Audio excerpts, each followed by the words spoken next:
कार्य व्यवस्थितो ज्ञात्वा शास्त्र विधानोक्तं कर्म कर्तुं विहारसि तस्मात् शास्त्रं प्रमाणन्ते कार्य व्यवस्थितो ज्ञात्वा शास्त्र विधानोक्तं कर्म कर्तुर्विहारसि। अनुवाद श्री प्रभुपाद जी के द्वारा। अतः मनुष्य को यह जानना चाहिए कि शास्त्र के विधान के अनुसार क्या कर्तव्य है और क्या अकर्तव्य है। उसे ऐसे विधि विधान को जानकर कर्म करना चाहिए जिससे वह क्रमशः आध्यात्मिक मार्ग में ऊपर उठ सके। तात्पर्य जैसे कि 15वें अध्याय में कहा जा चुका है, वेदों के सारे विधि विधान कृष्ण को जानने के लिए है। यदि कोई भगवत गीता से कृष्ण को जान लेता है और भक्ति में प्रवृत्त होकर कृष्ण भावनामृत को प्राप्त होता है तो वह वैदिक साहित्य द्वारा प्रदत्त ज्ञान की चरम सिद्धि को पहुंच चुका है। भगवान चैतन्य महाप्रभु ने इस विधि को अत्यंत सरल बनाया है। उन्होंने लोगों से केवल हरे कृष्ण महामंत्र, हरे कृष्ण कृष्ण कृष्ण हरे हरे हरे राम राम राम हरे हरे महामंत्र जपने तथा भगवान की भक्ति में प्रवृत्त होने और अर्चा विग्रह का अर्पित भोग का उचिष्ट खाने के लिए कहा। जो व्यक्ति इन भक्ति कार्य में संलग्न रहता है उसे वैदिक साहित्य से अवगत और सार तत्व को प्राप्त हुआ माना जाता है। निसंदेह उन सामान्य व्यक्तियों के लिए जो कृष्ण भावना भावित नहीं है या भक्ति में प्रवृत्त नहीं है, करणीय तथा अकरणीय कर्म का निर्णय वेदों के आदेश के अनुसार किया जाना चाहिए। मनुष्य को तर्क किए बिना तदनुसार कर्म करना चाहिए। इसी का शास्त्र के नियम का पालन करना कहा जाता है। शास्त्र में वे चार जो मनुष्य के दोष नहीं पाए जाते हैं, जो बद्धजीव में होते हैं, ये है अपूर्ण इंद्रियां, कपटता, त्रुटि करना तथा मोहग्रस्त होना। इन चारों दोषों के कारण बद्धजीव विधि विधान बनाने के लिए अयोग्य होता है। अतः विधि विधान जिनका उल्लेख शास्त्र में होता है, जो इन दोषों में से परे हैं, सभी बड़े बड़े महात्माओं, आचार्यों तथा महापुरुष द्वारा बिना किसी परिवर्तन के स्वीकार कर लिए जाते हैं। भारत में आध्यात्मिक विद्या के कोई दल है जिनमें प्राय दो श्रेणियों में रखा जाता है, निराकारवादी तथा साकारवादी। दोनों ही दल वेदों के नियमों का अनुसार अपना जीवन बिताते हैं। शास्त्र के नियमों का पालन किए बिना कोई सिद्धि प्राप्त नहीं कर सकता। अतएव शास्त्र के तात्पर्य के विषय में समझता है। जो शास्त्र की तात्पर्य को वास्तव में समझता है वह भाग्यशाली माना जाता है। मानव समाज में समस्त पतनों का मुख्य कारण है भगवत विद्या के नियम के प्रति द्वेष है। यह मानव जीवन का सर्वोच्च अपराध है। अतः भगवान की भौतिक शक्ति अर्थात माया त्रिताप के रूप में हमें सदैव कष्ट देती है या देती रहती है। यह भौतिक शक्ति प्रकृति के तीनों गुणों में से बनी है। इसके पूर्व कि भगवान के ज्ञान का मार्ग खुले, वह मनुष्य को कम से कम सत्वगुण तक ऊपर उठना चाहिए। सत्वगुण तक उठे बिना वह तम तथा रजोगुण से रहता है, जो आसुरी जीवन का कारण स्वरूप है। रजो तथा तमगुणी व्यक्ति भक्त शास्त्रों पवित्र मनुष्य तथा भगवान के समुचित ज्ञान की खिल्ली उड़ाते हैं, ये गुरु के आदेशों का उल्लंघन करते हैं और शास्त्र के विधानों की उपेक्षा करते हैं, परवाह नहीं करते हैं। वे भक्ति की महिमा का श्रवण करके भी उनके प्रति आकृष्ट नहीं होते। इसी प्रकार वे अपनी उन्नति को अपना निजी मार्ग बनाते हैं। मानव समाज के ये कि कतिपय दोष है, इसके कारण आसुरी जीवन बिताना पड़ता है, क्योंकि यदि उपयुक्त या प्रामाणिक गुरु का मार्गदर्शन प्राप्त हो जाता है तो उसका जीवन सफल हो जाता है, क्योंकि गुरु उच्च पद की ओर उन्नति का मार्ग दिखा सकता है। इसके पिछले श्लोक में ही भगवान ने भी कहे थे कि जो शास्त्रं विधि उत्सृज्य वर्तते कामकारत न च सुखम न वाप्नोति न शांति न परांगति। भगवान कहते कि जो शास्त्र के आदेशों को अवहेलना करता है और मनमानी ढंग से कार्य करता है, उसे न तो सिद्धि मिलता है, न सुख मिलते हैं, न परम गति अर्थात भगवत धाम की प्राप्ति कर पाता है। जो शास्त्र विधि को उल्लंघन करके मनमाना ढंग से कार्य करता है। तो इसलिए ये श्लोक में, इसके बाद ये अंतिम श्लोक में भगवान ने कहा कि अतः मनुष्य को यह जानना चाहिए कि शास्त्रों के विधानों के अनुसार क्या कर्तव्य है और क्या अकर्तव्य है। उसे ऐसे विधि विधानों का जानकर कर्म करना चाहिए जिससे वह क्रमशः ऊपर उठ सके। हम जो कुछ सभी लोगों को कार्य कर्म करना अनिवार्य है। भगवान ने जैसे तीसरे अध्याय में कर्म योग में कहे कि अर्जुन, कर्म किए बिना कोई भी ये शरीर को भी धारण नहीं कर सकता है। भगवान कहे कि देखो अर्जुन, मैं भी त्रिलोकीनाथ हूँ, अशेष कोटि ब्रह्मांड के नायक हूँ, फिर भी मैंने तेरे साथ रथ में सारथी बनकर बैठा हूँ, क्योंकि यदि मैं स्वयं कर्म नहीं करूँगा संसार में कोई भी कर्म नहीं करेंगे। इसलिए कर्म करना अनिवार्य है। लेकिन भगवान की कहना है कि कर्म तो करो, लेकिन शास्त्र के विधान के साथ, भगवान जैसे कहे ऐसा करना।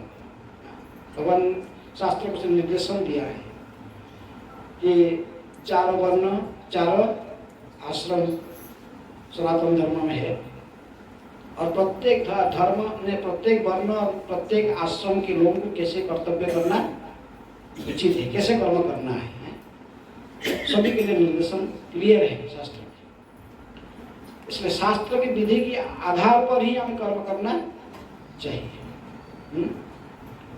ब्राह्मण, क्षत्रिय, वैश्य, शूद्र, ब्रह्मचारी, गृहस्थ, वानप्रस्थ और सन्यासी। तो ये इनको कैसे समाज में रहते हुए कैसे कर्म करना है उसको निर्धारित किया गया है। इसलिए सभी को शास्त्र के विधान के आधार पर कर्म करने के लिए भगवान कह रहे हैं।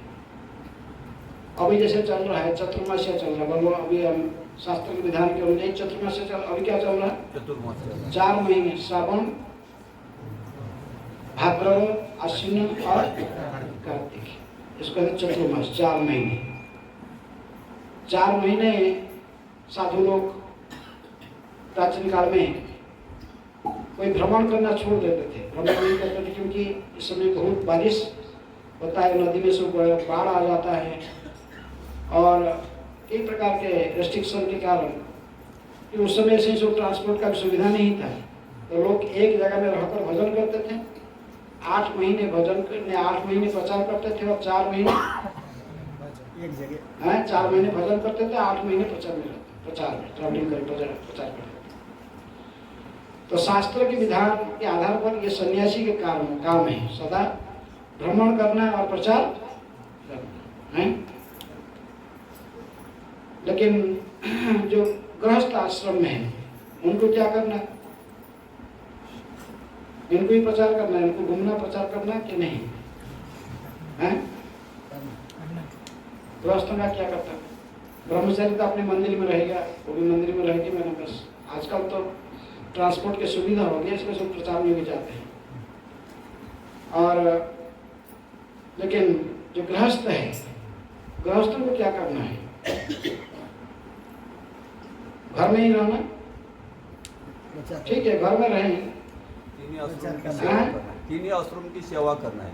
ब्रह्मचारी, वानप्रस्थ और संन्यास, इनकी सेवा करना है गृहस्थ। क्योंकि ये बड़ा जमींदारी के आश्रम है, ये कहाँ खाएंगे? तो ब्रह्मचारी, वानप्रस्थी, सन्यासी को खिलाइए कौन? गृहस्थ। ये गृहस्थ के हाथ घर में जाते हैं, फिर कहाँ मांगेगा? सन्यासी के कहाँ, कौन इनको खिलाएगा कौन? ये तो भ्रमण करते रहेंगे, प्रचार करते रहेंगे, लेकिन खिलाएगा कौन? खिलाने वाले कौन है? गृहस्थ का जिम्मेदारी है सभी का प्रतिपोषण और परिपालन को पालन करना, ये गृहस्थ के बहुत बड़ा जिम्मेदारी है। साथ साथ घर में रहकर भी उसको भगवान के भजन भी करना जरूरी है। शास्त्र के विधान के आधार पर भगवान के भक्ति में भी जोड़ जाना चाहिए। जैसे 4 महीना है, इसको सभी लोग, चारों वर्ण आश्रम के लिए भी कुछ नियम है जो कि सभी आश्रम को पालन करना पड़ता है। उसके बारे में प्रभुपाद जी कहते हैं कि विशेष रूप में 4 नियम है, नशा नहीं करना, जुआ सट्टा नहीं खेलना, मांसाहार नहीं करना, अवैध संग से मुक्त रहना। ये चारों वर्ण, चारों आश्रम में सभी के लिए रूल लागू होता है। कोई भी स्कंद में है तो स्कंद में सभी लोग को ये रूल पालन करना पड़ता है। इसलिए प्रभुपाद लिखते तब तक ये चारों नियम को सबको पालन करना पड़ेगा और सभी को बद्धजीव के लक्षण से भी मुक्त होना जरूरी है। धोखाधड़ी की प्रवृत्ति, अपूर्ण इंद्रियां, त्रुटि करना, गलती करना और माया के द्वारा मोहित होना, ये कमियां सभी के पास में दिखाई पड़ता है। कोई किसी वर्ण के आश्रम जब तक वो लिबरेटेड नहीं हुआ है, मुक्त आत्मा नहीं बना, तो उसके पास कमियां दिखाई पड़ती है। लेकिन मनुष्य शरीर में हमको इस कमियां से मुक्त होना जरूरी है, नहीं तो हम भगवत प्राप्ति नहीं कर सकते। भगवान को प्राप्त करने के लिए, भगवत धाम जाने के लिए मनुष्य की जो 4 कमियां हैं, इससे मुक्त होना पड़ेगा। ये हमारा स्वभाव बन गया है, किसी को धोखा देने के लिए प्रयास करना, किसी को क्या चीटिंग करने की प्रवृत्ति, धोखा देने की प्रवृत्ति है। ये हमारी प्रवृत्ति बन चुका है कि हम जितनी भी सावधानी से कुछ कर्म करते रहेंगे, लेकिन उसमें कुछ ना कुछ त्रुटि रहते तो रह जाएगा। जो मुक्त आत्मा है उनकी त्रुटि नहीं होता है, लेकिन जो हम बद्ध स्थिति में आप कितनी भी सावधानी से कोई कर्म कीजिए, उसमें कुछ ना कुछ त्रुटि रहेगा। हमारे इंद्रियां अपूर्ण है, आप इनको कितने भी तृप्त करने के लिए प्रयास करो, ये कभी तृप्त नहीं होते हैं। लेकिन फिर भी इनका लिमिटेड शक्ति है। उसको रसगुल्ला खाने की इच्छा होता है, कितना खाएगा? बस 2, 4, 5, 20, उसके बाद फिर हो गया है। तो भगवान का इंद्रिया असीम है, वो कितने भी खिला सकते हैं। गिरिराज जी गोवर्धन को कितने भी खिलाए, पर पहाड़ के समान रख दिए, जो प्रसाद ने भोग बनाकर, पर 1 सेकंड में सब और मांगे, और लाओ और लाओ और लाओ। तो इसलिए हमारे इंद्रियां अपूर्ण है और हम माया के द्वारा मोहित हो सकते हैं। भगवान की बहिर्मुख शक्ति जो सत्य नहीं है, हम इसको सत्य मान बैठते हैं, असत्य को सत्य करी माने। तो ये सब क्यों है? इसीलिए ये बद्धजीव अवस्था में जो बद्धजीव होता है, तो उसके पास कमियां दिखाई पड़ते हैं। तो इसी कारण से वो शास्त्र विधि को ठीक से पालन नहीं कर पाता है। लेकिन भगवान कहते हैं कि जो शास्त्र विधि को उल्लंघन करके कर्म करता है, वो कभी ना सुख मिलेगा, ना शांति मिलेगा, ना इसको सिद्धि मिलेगा, ना भगवत धाम मिलेगा। इसलिए शास्त्र विधि को पालन करना जरूरी है। आचार्य लोग ने इसलिए आए हैं, गुरु आचार्य लोग परंपरा में आकर आपको शास्त्रों के विधि को ही पालन करने के लिए ही निर्देशन देते हैं। ये चतुर्मास जैसे चल रहा है, इसमें कहा गया, शास्त्र में विधि कहा गया, श्रावणे वर्जयेत् शाकं भाद्रं दधि भाद्रपदेन तथा दुग्ध स्वजजिमासे आमिषं कार्तिके त्यजे। शास्त्र में कहा गया, पद्म पुराण में चतुर्मास्य महात्मा के साथ स्कंद पुराण में विशेष में चतुर्मास्य महात्मा में कहा गया। और ये 4 महीने हैं, कम से कम एक चीज नहीं खाना चाहिए। श्रावणे वर्जयत शाकम। श्रावण महीने में क्या नहीं खाना चाहिए? हरा सब्जी, साग, हरा सब्जी, जो साग नहीं खाना चाहिए है। या कोई कहते हैं ग्रीन लीफी वेजिटेबल जिसमें से पत्ते से होता है। शास्त्र में कहा गया है कि ये कहते कि नहीं, ये चतुर्मासिक 4 महीने में पहला महीना श्रावण महीने में आपको साग नहीं खाना चाहिए। आप लोग उसे पालन करते हैं। इसका क्या नियम है? प्रभुपाद ने नियम हमको दिया है, ये शास्त्र का विधि है। और आचार्य ने भी आकर हमको ये विधि सिखाए। श्रावण महीना में साग नहीं खाना। और अगला महीना जो आ गया भाद्र महीना, उसमें क्या नहीं खाना चाहिए? दही। दही, दही हमको नहीं खाना चाहिए। इसके बाद जो आएगा आश्विन महीना में क्या छोड़ते हैं? दूध नहीं पीना। और लास्ट में कार्तिक महीने में उड़द दाल, कार्तिक महीना में हमको आमिष नहीं खाना चाहिए। इसको भी भक्त तो आमिष नहीं खाते। आमिष इसको कहते जो मांस मछली और मांस और प्याज लहसुन ये सब, तो इसको भी भक्त खाते नहीं। तो इसलिए इनके लिए जो प्रोटीन ज़्यादा जिसमें रहता है, जैसे उड़द की दाल है, उड़द दाल में बहुत है, मसूर दाल है, इसमें से बहुत प्रोटीन होता है। इसलिए भक्त लोग इसको भी त्याग देते हैं। लेकिन बाहर लोगों के लिए आमिष त्याग का मैंने अर्थ क्या होता है? मछली भी नहीं खाना, मांस भी नहीं खाना और प्याज लहसुन ये सब नहीं खाना। ये कार्तिक महीना में वर्जित है। ये शास्त्र विधि है। तो ये शास्त्र विधि को यदि हम पालन नहीं करेंगे तो हम भक्ति में आगे कभी नहीं बढ़ सकते। इसलिए कहते हैं जो शास्त्र विधि उत्सर्ज्य वर्तते कामकार होता है। इंद्रिय तृप्ति के लिए जो केवल कर्म करेगा व शास्त्र विधि को उल्लंघन करेगा तो भक्ति में आगे नहीं बढ़ पाएगा, न भगवान को प्राप्त कर पाएगा। तो क्या जो शास्त्र विधि को त्याग करके जो मनमाना ढंग से कार्य करता है, जैसे कहा कि एक दृष्टांत जैसे आपको दिया गया कि 4 महीने चतुर्मास्य में कहा गया कि इसको की चीज नहीं खाना है। लेकिन शास्त्र में और भी यही बात कहा गया जो ये 4 रेगुलेटरी प्रिंसिपल इसीलिए हमको दिया गया क्योंकि शास्त्र में भी कहा गया ये कली है, ये कली युग है, जो अधर्म है ये चारों स्थान पर निवास करता है। इसको परीक्षित महाराज ने 4 स्थान लिया है कली को निवास करने के लिए। कहाँ कहाँ? जहाँ मांसाहार होता है, जहाँ मांसाहार होता है, सोने का दुकान, वो सोना मांसाहार होता है, मदिरापान होता है, अवैध संघ होता है और जुआ खेला जाता है। ये चारों स्थान ये रहने के लिए दिए क्योंकि ये चारों चीज धर्म की जो 4 पैर को नष्ट करने वाले हैं। हमारे काम है धर्म के मार्ग पर चलना, धर्म की रक्षा करना। तो धर्म का 4 पैर क्या है? सत्य, शौच, दया, तपस्या। और जो हम रेगुलेटरी प्रिंसिपल को ब्रेक करेंगे, जो नशा करेंगे, हम धर्म की एक पैर को नष्ट कर देते हैं। कौन सा? धर्म का एक पैर कौन सा नष्ट होता है? नशा करने से कौन सा नष्ट होता है?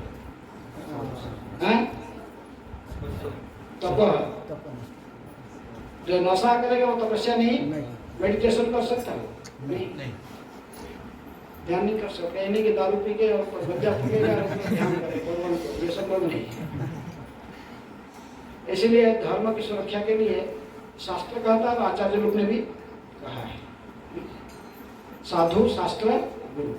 आध्यात्मिक जीवन में तीनों चीज को देखना, साधु, शास्त्र और गुरु।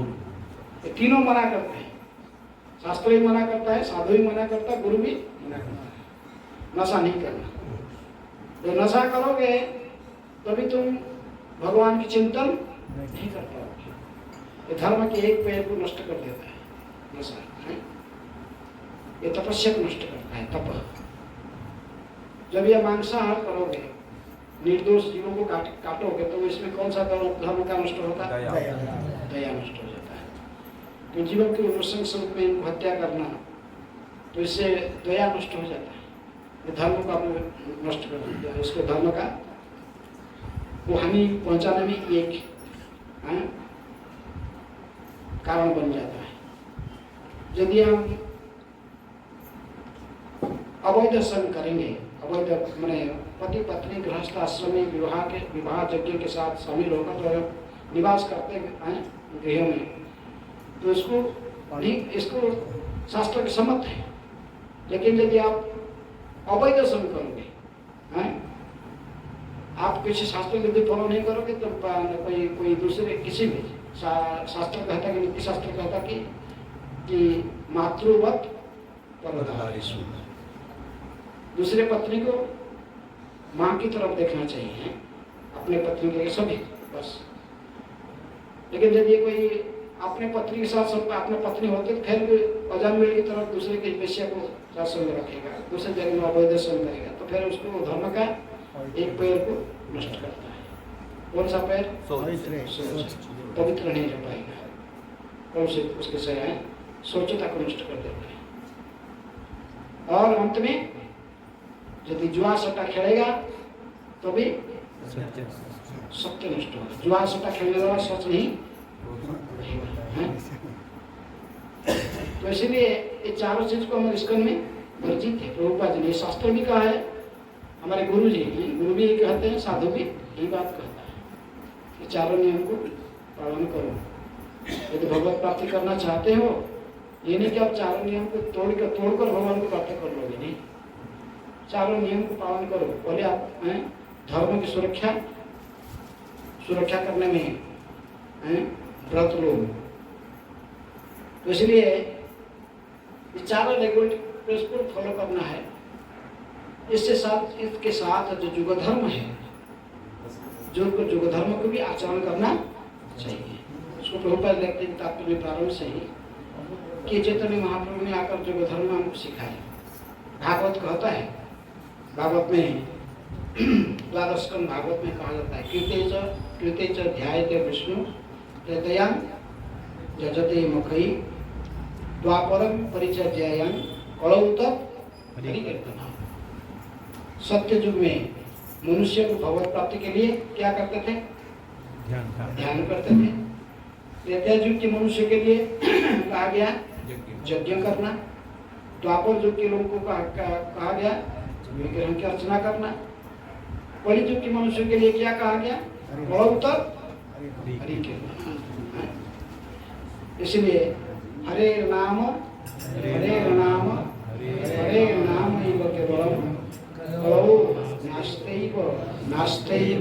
नास्तैव गति। 3 बार कहा, ये शास्त्र में कहा, ये शास्त्र का वचन है। परिषद में ब्रह्मा जी ने उपदेश देते हैं नारद जी को। कलयुग के मनुष्य केवल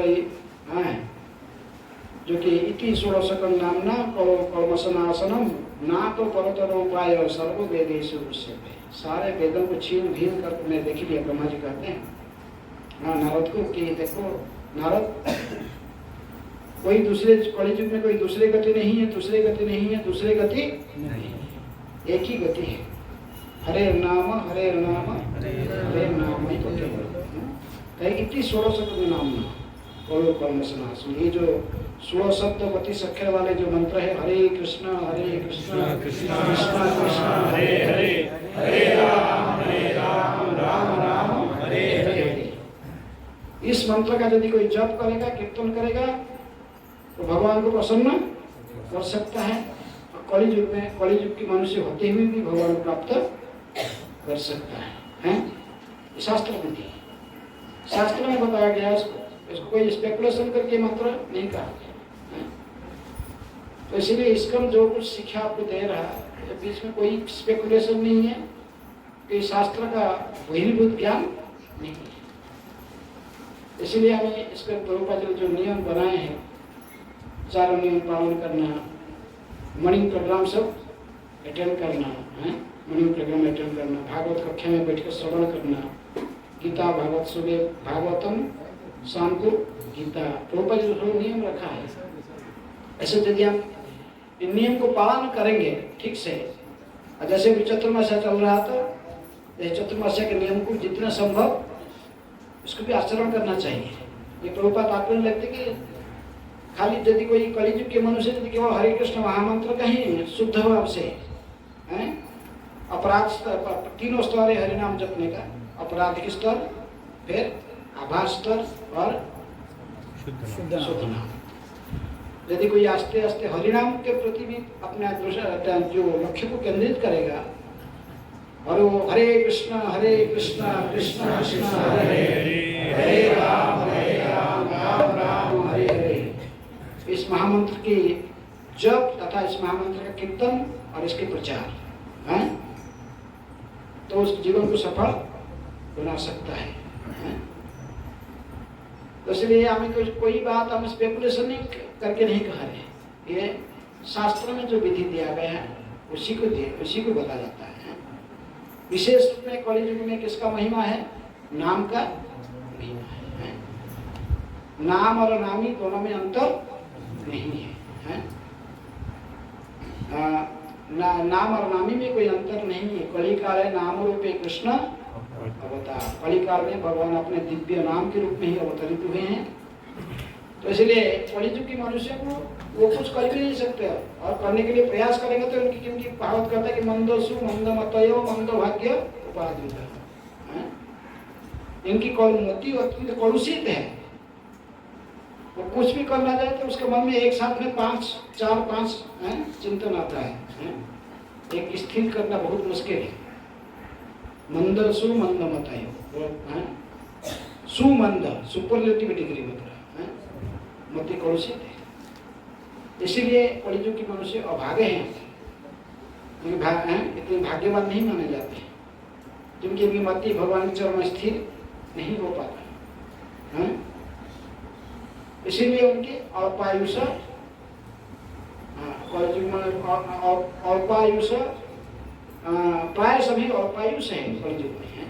अन्य युग के मनुष्यों के परमायु के साथ तुलना करने से हमारे परमायु बहुत कम है। सत्ययुग के लोग 1 लाख साल जीवित रहते थे मनुष्य। त्रेता युग में लोग 10,000 साल जीवित रहते थे।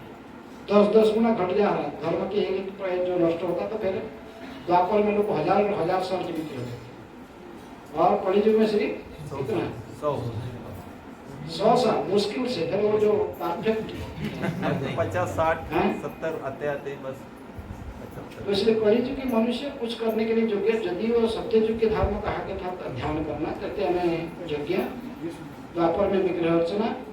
अभी पूरा कलि प्रवेश भी नहीं किया है, अभी जुग संध्या चल रहा है।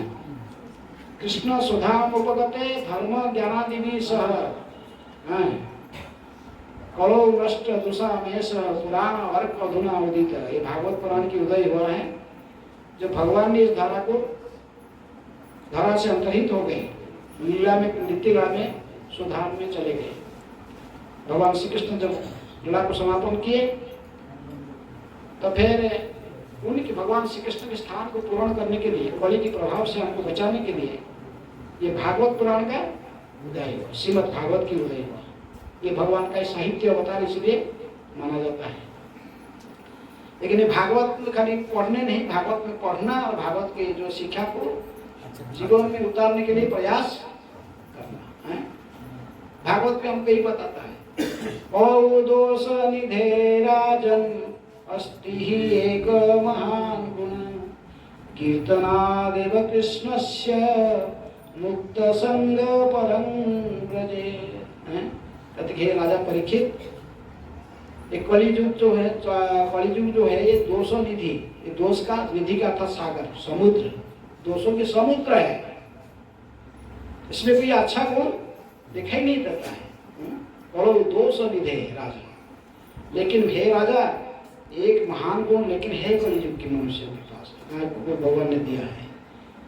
सत्ययुग के लोग ध्यान के माध्यम से करते, ये जो कुछ प्राप्त करते थे कलियुग के बाद हरिनाम संकीर्तन में अस्ति एक महान गुणान कीर्तनादेव कृष्णस्य मुक्त संग परं व्रजे। केवल हरिनाम संकीर्तन करके ही वो मुक्त हो जाते हैं। कलि का जो कलमश है वो रहित हो जाते हैं, भगवत धाम जाने के लिए योग्य बन जाते हैं। ये भागवत का भागवत इसलिए हरिनाम की महिमा को बार बार घोषित करता है। अंतिम श्लोक में भी कहता है नाम संकीर्तनजस्य सर्वपापप्रणाशनं प्रणाम दुख शमनं तं नमामि हरिं परम। मैं परम पुरुष हरि को प्रणाम करके सुतभूषण कहते कि मैं भागवत को पुथी को यहीं पर समाप्त करता हूँ। वो हरि कैसे हैं?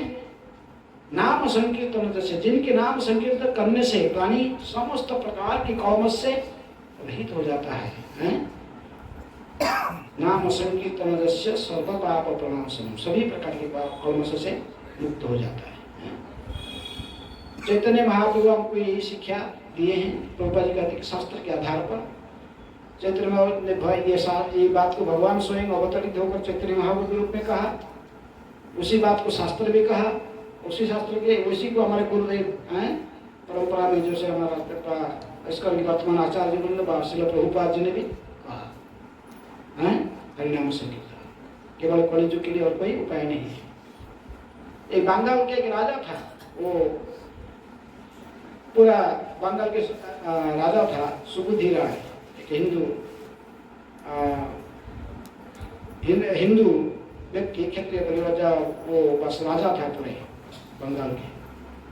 लेकिन आस्ते आस्ते मुसलमान के शासनकाल में, मुगल के शासनकाल में, तो बंगाल जो है मुगल लोग आए, मुस्लिम लोग आकर अपने अधिकार जताए तो इनको निकाल दिया, निकाल के कोई किसी मुस्लिम को है तो बनाया, उसके शासक बंगाल के शासक बना दिया।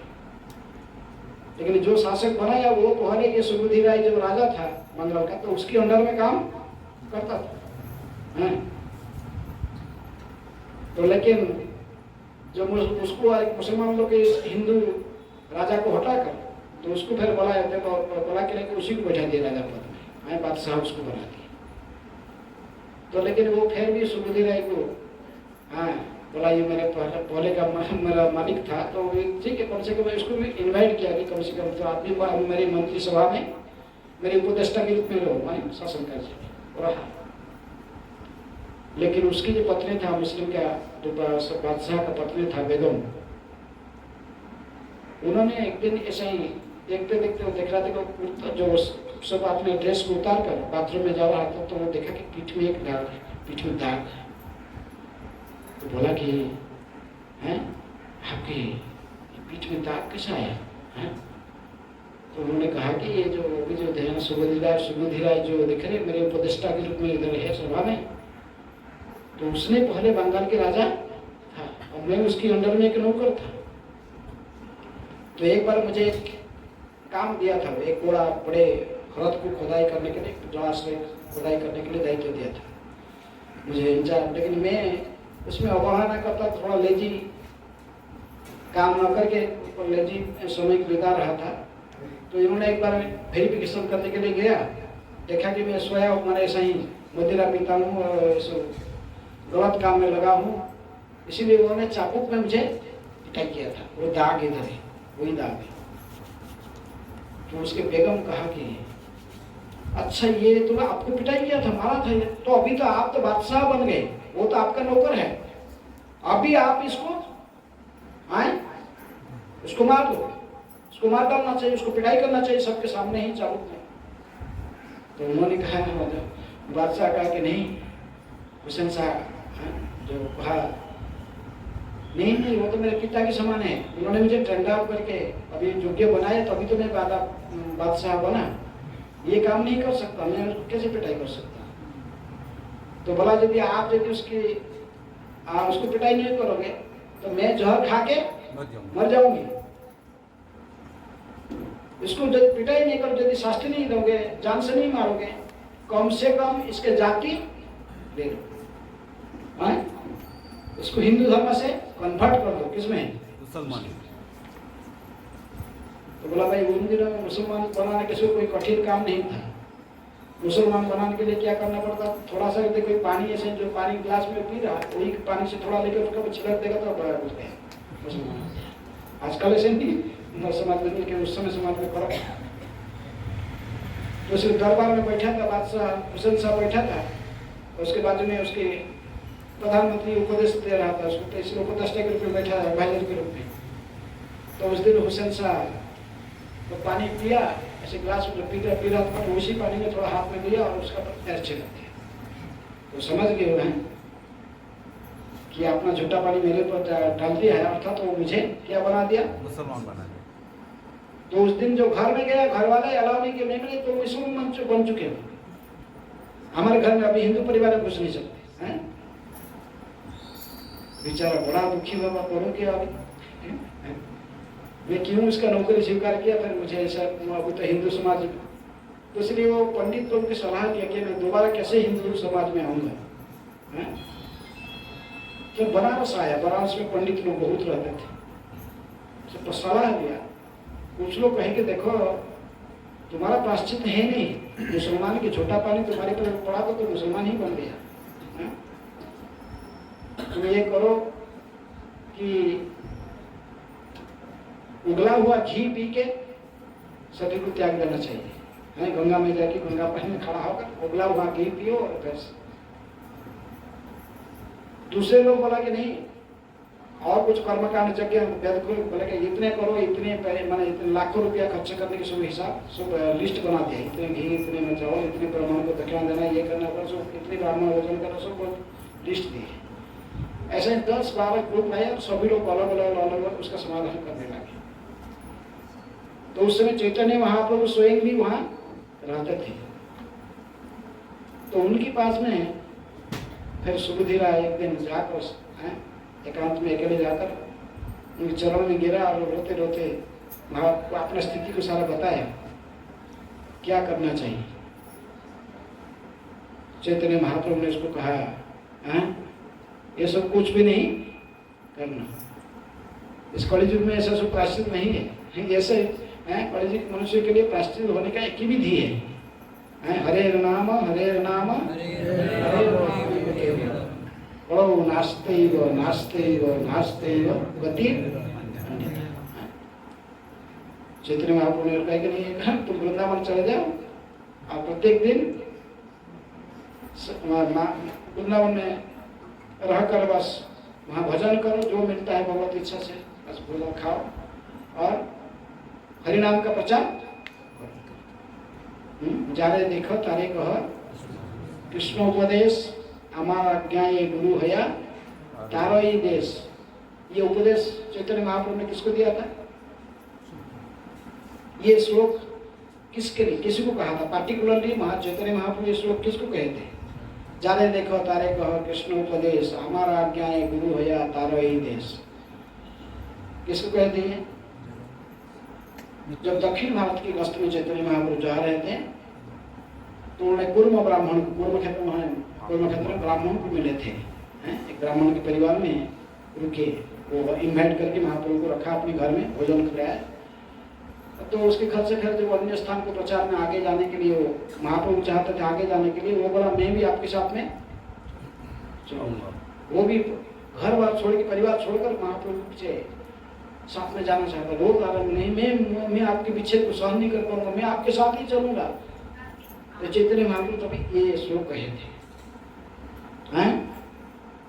घर बार छोड़ने का तुमके लिए तुम्हारे लिए उचित नहीं है। तुम गृहस्थ आश्रम में हो, इसलिए गृहस्थ आश्रम में रहकर भी तुम जिसको भी देखते इसको प्रचार करना।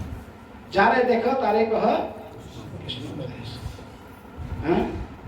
ये गृहस्थ को ही आदेश दिया चैतन्य महाप्रभु ने, उपदेश है। जा रहे देखो तारे कह कृष्णोपदेश।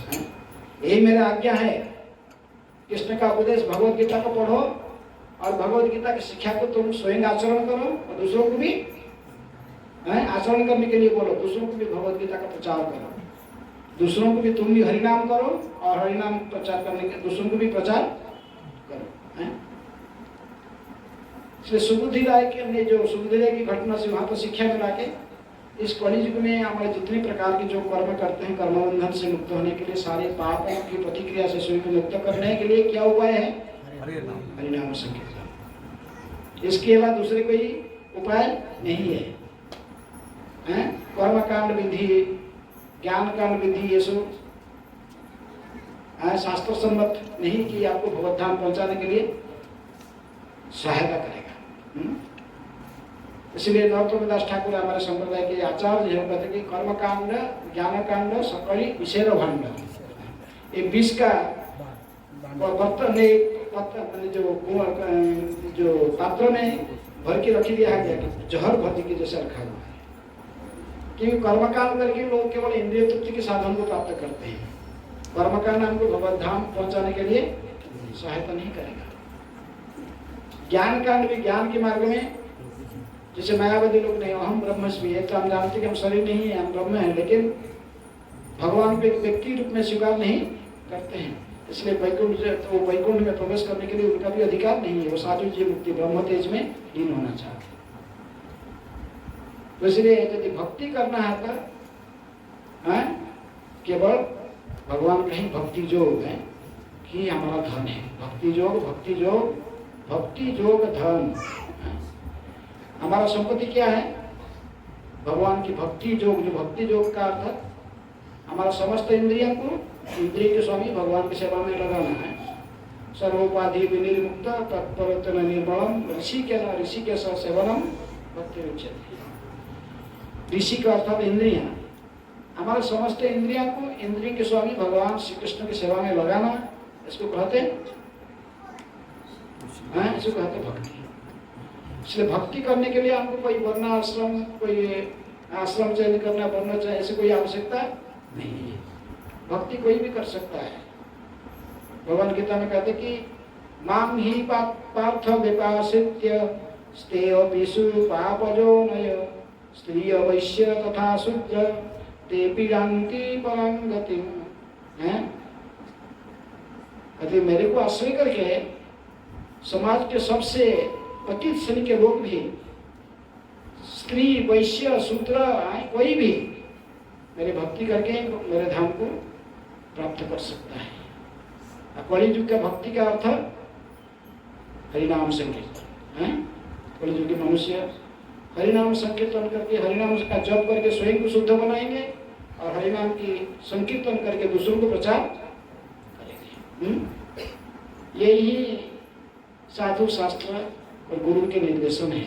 इसी कहते कि शास्त्र विधि को हमें फॉलो करना चाहिए। हम जो हरिनाम संकीर्तन करते हैं, नगर कीर्तन निकालते हैं, तो इसी का लगे कि हमको भगवान को भोग लगाकर प्रसाद खाना चाहिए। तात्पर्य में लिखते हैं जो खाना है, खाना मना नहीं है, लेकिन जो खाते हो इसको भगवान को अर्पण करो। अर्पण करके प्रसाद बनाकर उसको खाओ। गीता में भगवान कहते कि यज्ञ उच्चिष्ट से असंतो मुच्यते सर्व किल विषय ते भुंजन्ते अधम पापा जे पच्यन्ते आत्मकरणा। भगवान कहते यदि कोई कुछ कुकिंग करता है और खुद ही खाता है तो क्या खाता है? वो पाप खाता है। केवल अच्छा अपने इंद्रिय को तृप्त करने के लिए आज बादल का पाग है, घर में थोड़ा पकौड़ा छाना, कुछ गरम चीज बना है और पहले, लेकिन भगवान को अर्पण सो खुद खाता है तो क्या खाता है? वो पाप खाता है। लेकिन वही चीज यदि वो यज्ञपति भगवान विष्णु को अर्पण करेगा, उसको प्रसाद बनाएगा, दूसरों को भी खिलाएगा और स्वयं भी खाएगा, तो फिर वो सभी प्रकार के पापों से मुक्त हो जा रहा है। उच्चते सर्व किल विषय, सभी प्रकार के पापों की प्रतिक्रिया से मुक्त हो जाता है। तो वही आचार्य लोग ने शास्त्र विधि के आधार पर हमको सिखाया। कुछ खाना चाहते तो भगवान को अर्पण करके प्रसाद बनाकर खाओ, तो इससे तुम्हारे पाप और लोभ दोनों मिट जाएगा। तो इसलिए जो विधि हमको शास्त्र, जो प्रभुपाद जी ने दिया है, ये शास्त्र विधि है।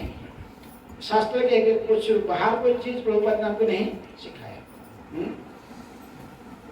मनुष्य जन्म लभिया राधा कृष्ण ना भजिया जानिया सुनिया विष खाइनु हरि हरि विफले जन्म गोए।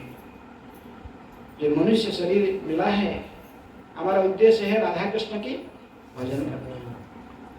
यदि राधा कृष्ण भजन में समय नहीं बीता तो इंद्रिय तृप्ति केवल करते रहेगा जीवन काल में, तो उसको केवल नरक में जाने के लिए कैंडिडेट बन जाएगा, नरक में जाने के लिए। लेकिन यदि मनुष्य शरीर प्राप्त करके ही वही शास्त्र विधि के आधार पर आचार्य के कहना को सुन के मानकर जो चलेगा तो फिर वो भगवत धाम जाने के योग्य बन जाता है। चारों रिलेटिव जिसको फॉलो करेगा, नशा नहीं करना, जुआसुटा नहीं खेलना, मांसाहार नहीं करना, वैध से मुक्त रहना।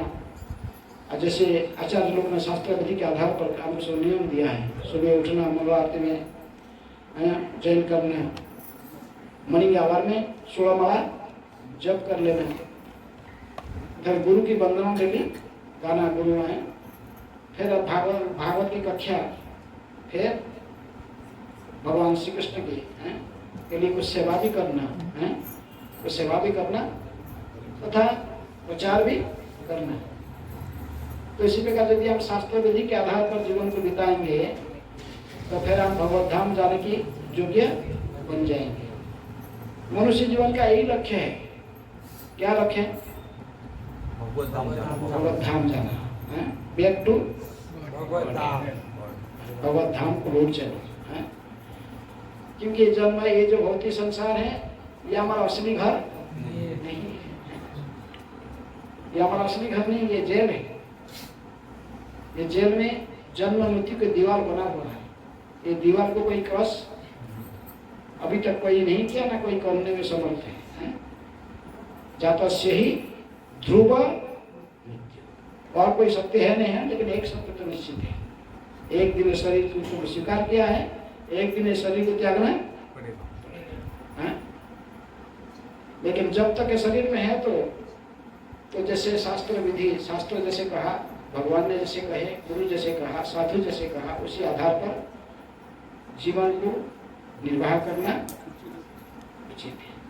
जो निर्वाह कर पाएंगे तो फिर गुरु के वचन को श्रवण करके उनको पालन करेंगे, शास्त्र विधि को, तो फिर हम भगवत धाम जाने के लिए योग्य बन जाते हैं। नहीं तो पुनरपि जननम पुनरपि मरणम पुनरपि जननी जठरे शयनम है। इसके पिछले श्लोक में भगवान कहते हैं कि नरकों को जाने के लिए 3 गेट है, उसमें से कोई एक में गेट में घुस जाओगे तो कहाँ पहुंचोगे? नरक में। क्या 3 गेट क्या है? काम क्रोध लोभ। काम क्रोधो तथा लोभ, त्रिविध नरक स्वेदम द्वार नाशनात्म। ये नरकों को जाने की गेट है। काम क्रोध ये तीनों को यदि अपनाओगे नरक में पहुंच जाओगे। सीधा इसी गेट है, ये गेट उसी के लिए है, रास्ता बस सीधा रोड बना हुआ नरक में पहुंचने के लिए। यदि केवल अपने इंद्रिय तृप्ति के लिए सारे कर्म करोगे तो फिर आपको नरक ही पहुंचोगे। कर्म फल का आपको भोगना पड़ेगा। यदि क्रोध को समन नहीं कर पाया वो भी आपको लेके कहाँ पहुंचाएगा? नरक में। यदि लोभी बनोगे, ये सबसे घातक है। कौन सा? लोभ है। लोभ है पाप के बाप है। पाप का बाप कौन है? लोभ है। लोभ का व्यक्ति पाप क्यों करता है? पाप करता लोभ की कारण है। राजा ने डिक्लेयर कर दिया, एक बार राजा डिक्लेयर किया कि देखो ये लोभ का बाप कौन है, कहाँ है? किसी भी व्यक्ति नहीं, लोभ का बाप कौन है यदि मुझे कोई बता देगा ठीक से, जुक्ति तर्क के साथ ठीक से, तो मैं उसके ऊपर बहुत बड़ा इनाम दूंगा। मैं राज्य के कुछ है उसको दान दूंगा। तो रिटायर्ड हेडमास्टर था, तो उसके लड़की को शादी कराना था। वो सोच रहा था कि अरे मेरी लड़की के साथ तो घर तो बहुत मेरे पैसा धन बहुत मिलेगा। मतलब तो मैं इतना साल टीचरशिप किया, हेडमास्टर रहा, और मैं थोड़ा इसका रिसर्च करके बताऊंगा। लेकिन सोचता था कैसे इसका आंसर क्या होगा ये चल रहा था रास्ता। वही रास्ता छुट्टी आंसर नहीं मिल पाता था। रास्ता में रोड साइड में सब बेसिया लोग का रहा था। बेसिया लोग अपने वो देखते कि पंडित जी है, तिलक लगाया, और ये ड्रेस तो बहुत अच्छा है, स्नान किया तक चल रहा, लेकिन इतनी चिंता क्यों इसका? ये पूरा एकदम विरस बदन देख रहा, चिंतित होकर चल रहा। तो उनका जो लीडर था एक दूसरे को बोला कि तुझे पूछो पंडित जी की क्या प्रॉब्लम है। तो एक बार गया उसको पूछने के लिए, तो दादा प्रोस्टिट्यूट विषय मेरे पास आ रहा है, चल दूर शुक्र पर मेरे प्रॉब्लम है। तेरे छाया पड़ने से भी मैं पवित्र हो जाऊंगा है। चलो यहाँ से बोले नहीं ऐसा बात नहीं, हमको हमारे जो लीडर है वो बताया कोई प्रॉब्लम है तो बोले आप लोग क्या करोगे? नहीं हम सब कर देंगे। अरे तुम वैसे लोग क्या सॉल्व करोगे प्रॉब्लम? बोला बोलो तो क्या प्रॉब्लम? तो बोला कि यही हमारा जो पंडित जी कहा कि मैं जो इसका आंसर दे पाओगे, बाप के बाप कौन है? तो बोला इसका आंसर चाहते हो, ये इसके आंसर के लिए आपको यहाँ पर रहना पड़ेगा 15 दिन रहो इधर। हाँ बोला अच्छा, विषय काला में मैं ब्राह्मण हूँ, तुम्हारे को यहाँ पर रहूंगा मैं। तो बोला अरे यहाँ मत रहो, लीडर जो बोला कि यहाँ मत रहो, हम तो आपको यहाँ से 2 किलोमीटर दूर में आपका कुटिया बना देंगे, नदी किनारे वहाँ रहो, नदी किनारे कुटिया बना देंगे, आप भोजन फोजन व्यवस्था सब हो जाएगी, तो आप चिंता मत करो हैं।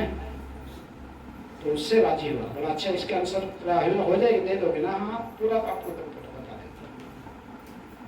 तो 2 किलोमीटर दूर में नदी का किनारे कुटिया बना दिए, वहाँ पंडित जी बास के हैं एकदम, बस जैसे करके 100 ग्राम भोग लगा के सब खाते थे, बस आराम से भोजन करते थे। 1 सप्ताह गया तो बेशक का जो खबर लाए दूसरे बोला कि देखो हमारे जो मैंने जो हमारे लीडर है जो विषय हमको जो तो वो कह रहा है कि आप तो बड़ा मैंने पंडित हो, ब्राह्मण हो, हमारे वो वैसे इच्छा हो कि थोड़ा कुकिंग करके आपको एक दिन खिलाने के लिए हैं, आपको कुकिंग करके तो खिलाएंगे। है विषय के हाथ का कुकिंग नहीं खाऊंगा, ब्राह्मण हूँ, अभी जा रहा हूँ, छोड़ के जा रहा हूँ। तो वो दूसरा फिर उसको आज दूसरा बोला कि अरे यही बात नहीं, पंडित जी को बोलो कि उनको 100 स्वर्ण मुद्रा दक्षिण में मिलेगा है। यहाँ पर तो उनका घरवाला नहीं है, उनके गांव की कोई नहीं है ना, इसलिए इधर कोई उनको पहचानता है। इतने एकांत में नदी किनारे रहते, मैं जाऊंगी बस थोड़ा खिलाऊंगी बस। तो हमारा पैसे लोग है, ब्राह्मण को भोजन कराने से हमारा पाप है, थोड़ा पाप से मुक्त होंगे। और लेकिन बोला सोना झूली में लेके जाओ, सोने में तो रख देना उनके सामने। किसके सामने? ब्राह्मण के सामने। देखो यदि हमारा जो हमारे मालिक के पैसे के हाथ से आप भोजन कर लोगे, कुकिंग करके तुम खिला देंगे, तो दक्षिणा में देगा क्या? देखे ना 100 सोने का मोहर मिलेगा। जो बड़े एकदम गुस्सा होता है ना, शांत होते हैं, बोले आज काल बोलूंगा, वो रात भर तुम्हारा वही दिखाई पड़ा क्या? 100 सोने के मोहर मिलेगा। दूसरे दिन सुबह राजी हुई कि मैसेज भेज बोला हाँ ठीक है। वैसे आ गई, कुकिंग करके खाना सब रेडी करके बस प्लेट पर लगाए थे।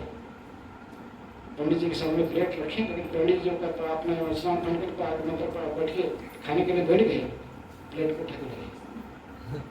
उसे यार इतने मुझे भूख लगा, तो ये क्या कर मेरे साथ मजाक कर रही हो? ब्राह्मण हूँ। बोले पंडित जी आप इधर क्यों रुके हो? ये जानने के लिए ना पाप के बाप कौन है।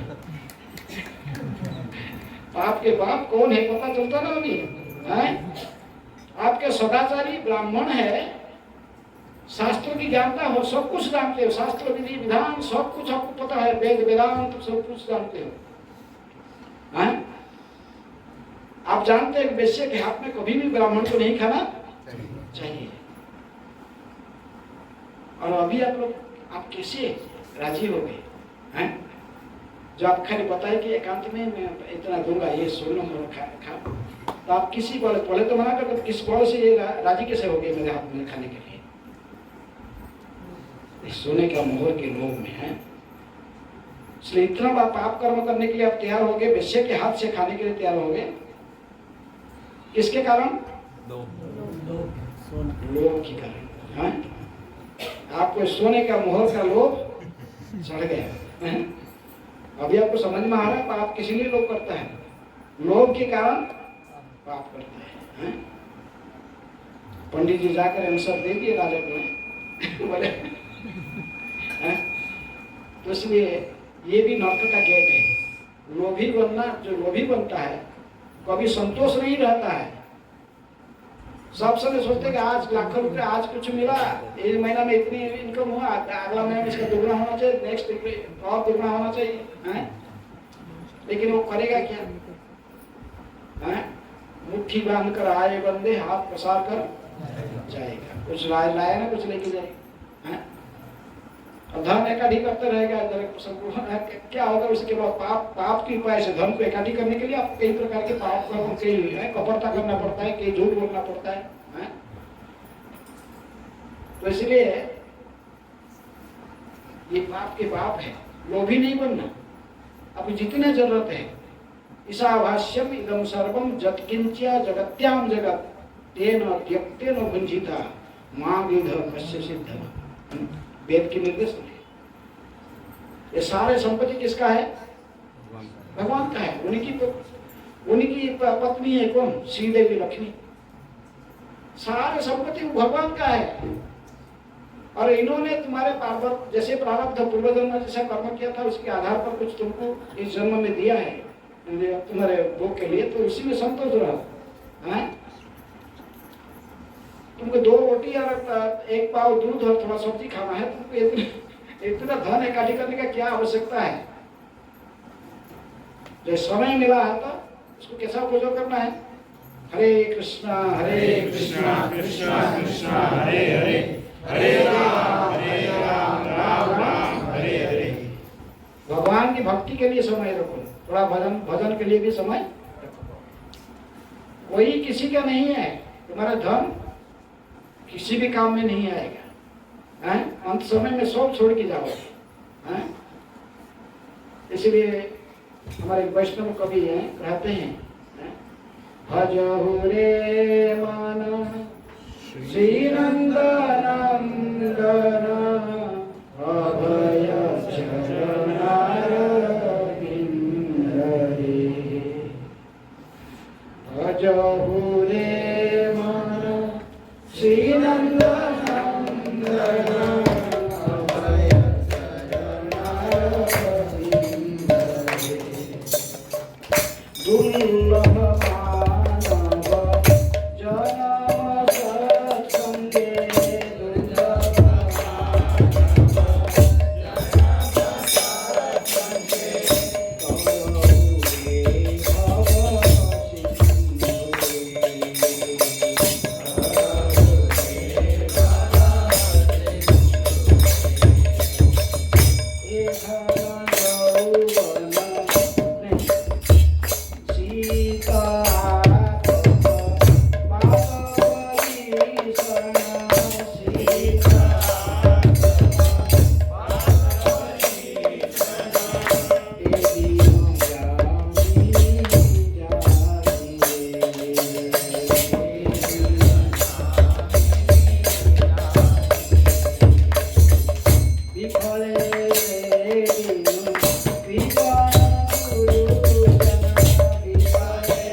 दोनों पताकी पर पानी का जो बूंद टपक के इधर हिलते डुलते रहता है, कभी भी वो नीचे गिर जाता है।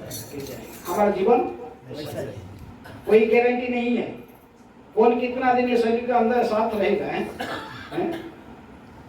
तो इसलिए हमारा कर्तव्य है भगवान की भजन में, भक्ति में जोड़ना।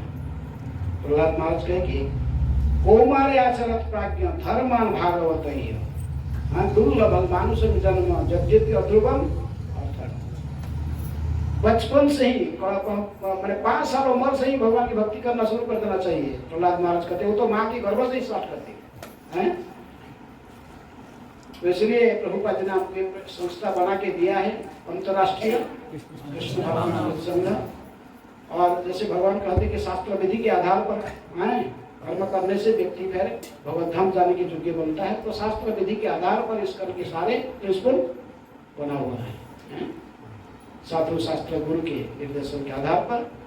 तो आप लोग केवल इसी विधि विधान को यदि कड़ाई से पालन करोगे तो आप भगवत धाम पर पहुंचने में योग्य हो जाएगा। हरिनाम की जप करो, हरिनाम की कीर्तन करो, 4 रेगुलेटरी प्रिंसिपल फॉलो करो, और मॉर्निंग प्रोग्राम में पंक्चुअल हो। यदि कोई सूर्य उदय की बात सज्जा से उठता है, शास्त्र कहता है उसको तो है वो न हो, तुरंत ही जाकर गंगा में कूद जाना चाहिए। इसलिए आपको ब्रह्म मुहूर्त में उठकर जब तुम सुबह सुबह ब्रह्म मुहूर्त में करोगे, उसकी जो क्वालिटी, उसके जो लाभ आपको मिलेगा, आप दिन भर में 2 पूर्व जब करोगे तो वो फल आपको मिलने वाला नहीं है। मन पूरा एकाग्र करके भगवान को चिंतन करके माला करना है। ओके, हरे कृष्ण।